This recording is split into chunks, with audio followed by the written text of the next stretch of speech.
Assume you're seeking a different mode of transportation. You may either buy your own vehicle and be responsible for managing it, including keeping it up to date, changing the oil, replacing the tires, and other maintenance. Because the car is yours, you are ultimately responsible for its upkeep. You might also consider hiring a car. In this circumstance, you may rent a car for a month's charge and use it however you see appropriate. You just need to pay the owner the rental cost for the vehicle. Everything else is taken care of. Based on the numerous facets of your life, you would have to determine which one best fit your requirements and what's the smartest course of action.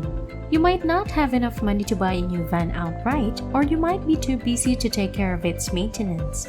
If you think about it, the distinction between a cryptocurrency and a token is almost the same.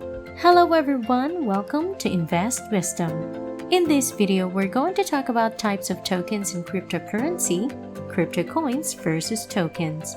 If you're new to this channel, do like and subscribe to the channel. A coin keeps track of all the information, which in our case would reveal who owns the automobile using its own blockchain. However, if you have a token, your infrastructure is the blockchain of someone else's coin. Making a token is analogous to paying rent. You do not need to create the blockchain, write the whole code, or consider how it should be tested. Instead, you just create the token, which then makes use of the blockchain. Ethereum is the ideal case study for this video. Ethereum includes a blockchain that tracks value and validates transactions. The Ethereum team has been working hard over the past several years to solve issues, upgrade the system, and improve it overall. Ethereum's blockchain serves as the foundation and infrastructure for Ethereum tokens, also known as ERC20 tokens. On the Ethereum network, one sort of ERC20 token is the basic attention token. The team determined that it was too small to construct its own mainframe, but they did want to provide a simple mechanism for fans to donate money to artists they enjoy. The team can focus on making the Brave browser, which is a great product, with the help of the Essential Attention token. Because they had created a token that allowed them to trust the Ethereum network for security and stability, the courageous team could concentrate on their own product. You should also be aware that if a group of developers believes their project is developing rapidly enough, they may elect to transition from tokens to coins. Think about Crypto.com. They just launched their own mainnet, which is a fancy way of saying they have released their own money and are now validating their own transactions. They used to have a token, but it grew so popular that they decided to create their own blockchain and go their own route. This is vital to note since a token cannot simply be converted into a coin. Along with the currency that performs the same function, a bridge that allows users to exchange their old tokens for new ones may be built. Some currencies, like Leo, may be utilized as tokens on more than one network.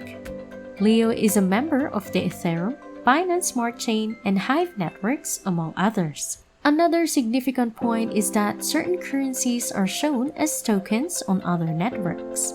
For example, I recently utilized the Binance Smart Contract network to purchase the Binance Peg Ethereum token. Instead of the actual coin, I purchased a copy of Ethereum on the Binance Smart Chain network to test how much it would cost. You may be wondering why I acted the way I did.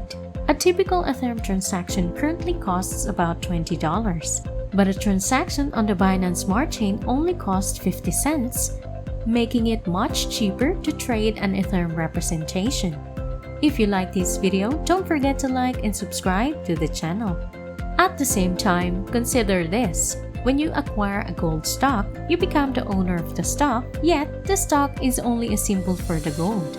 You can always exchange the stock for gold. So at least in terms of commerce, it is essentially the same as gold. I truly hope this isn't too difficult to grasp. Despite this oversimplification, there are a few distinct sorts of tokens that we may use to categorize the goals of each token together. If you haven't already, let me give you a few instances, and you may grasp the concept.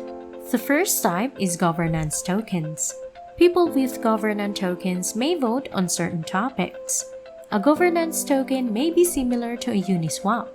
In a future version of the Uniswap market, token holders may choose to increase the cost of a Uniswap transaction from 0.3% to 0.6%. If you have more tokens, you have greater voting power since the option with the most votes wins. There is, of course, a compelling motivation to hoard additional tokens. You may be able to manage the platform better if you had more of it, but the power would be too concentrated. Then the second is security tokens. Security tokens, for example, are used to demonstrate ownership of other assets. For example, if you wanted to purchase gold but didn't want to retain it, someone might create a gold tracking token. This allows you to possess a representation of the metal rather than the metal itself, which is supposedly safer since hacking an Ethereum token is far more difficult than breaking into someone's home. It's difficult in this circumstance since there should be an actual value there. For example, if you don't have any gold, I may offer you a gold token to invest in it. The next and third are transactional tokens. Transactional tokens are used as a fast and simple means to transfer money in the currency XDAI, which is currently pegged to the US dollar and allows individuals to pay for items like coffee or purchase that shirt they want at a local shop.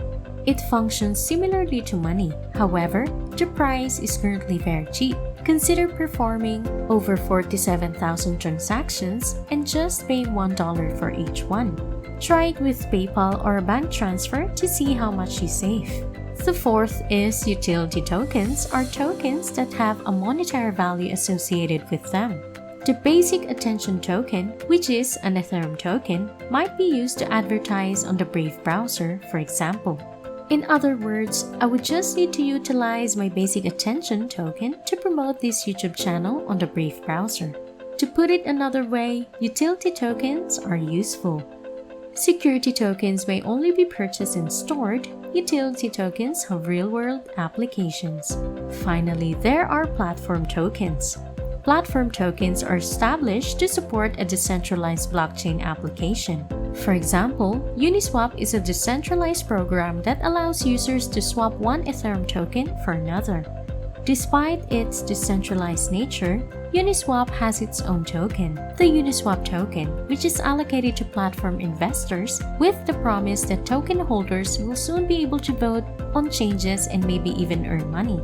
All of the many types of tokens have been discussed. I hope you can see why they are vital and how some of them operate presently.